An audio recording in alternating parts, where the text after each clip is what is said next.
Hi, welcome to day 4 of the IELTS Speaking Challenge. And today we're going to put together all of the different things that you've been learning and practicing in days 1, day 2, and day 3. So what I'd encourage you to do is go back and review videos 1, 2, and 3, or days 1, 2, and 3, and just take a look at what you've practiced and the advice for each section. And then now in day 4, we're going to put everything together. So what I will do is you can see the questions on the screen, and also I'll have this, you can send an email to me, and then, or it'll be in the chat below. But take 20 or 30 minutes today and go through and answer these, recording yourself.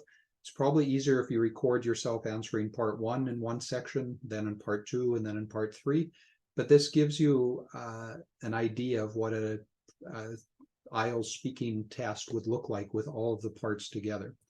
So as you can see in the first part, your name, apartment or house, favorite room, favorite meal, how important is breakfast, is it better a small or a big meal?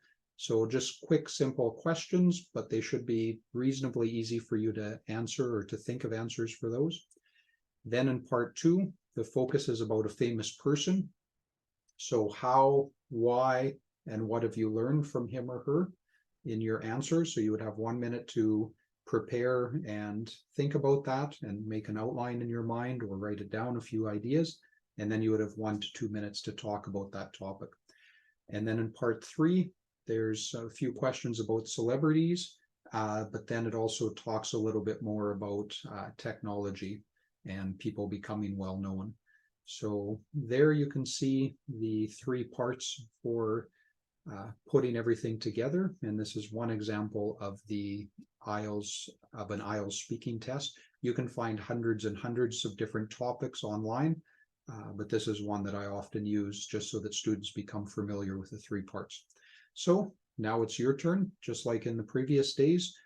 Take some time, record yourself as you're answering these questions, and then feel free to upload those, and I or others may make some comments and just help identify some of your strengths and weaknesses as you're practicing your IELTS speaking.